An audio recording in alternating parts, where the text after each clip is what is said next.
अस्सलाम वालेकुम गाइस। तो आज ईद का दिन, पहला दिन था मेरा लहीम का, माशाल्लाह से बहुत अच्छा गया। तो हम उठे और उठने के बाद हमने अपने बच्चे को उठाया जल्दी से, हमने फटाफट से नीचे उतरे। नीचे उतरने के बाद हम गाड़ी में बैठे।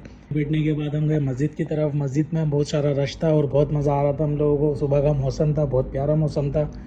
हम साहब के बयान सुनने लगे। बयान सुनने के बाद हमने नमाज़ पढ़ी। नमाज के बाद हम वापसी की तरफ आए। वापसी की तरफ हमने बाहर देखा, रश लगा हुआ था, लोग ईद मिल रहे थे और बहुत अच्छा लग रहा था। बहुत अच्छा व्यू आ रहा था माशाल्लाह से, यानी कि इतना प्यारा मौसम हो रहा था। सब ईद मिल रहे थे। ये नूरियाबाद में मेरी पहली ईद थी, तो मैंने सोचा आप लोगों से शेयर करूं। और फिर हम अपने मैनेजर के साथ गाड़ी में बैठे। गाड़ी में बैठने के बाद हम वापसी की तरफ चल पड़े।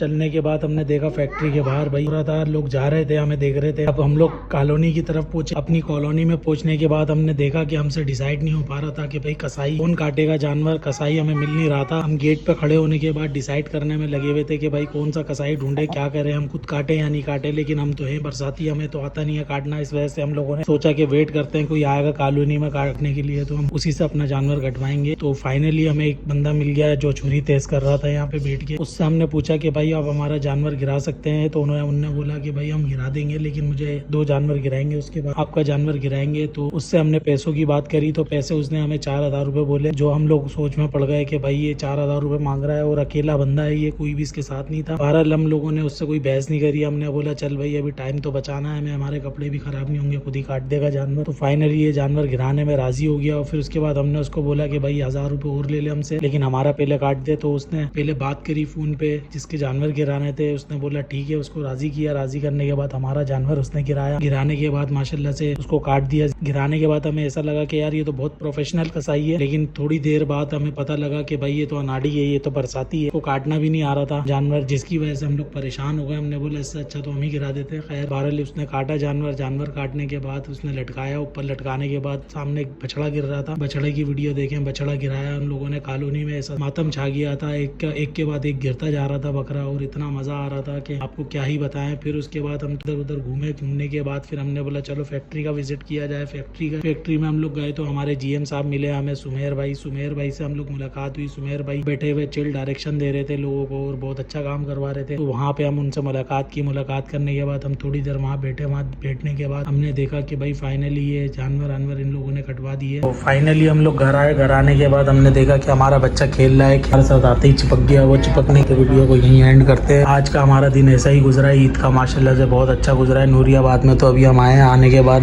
थोड़ा सा नाश्ता करेंगे। नाश्ता करने के बाद हम थोड़ा सा आराम करेंगे। तो वीडियो को यहीं एंड करते हैं। शुक्रिया, अल्लाह हाफिज़।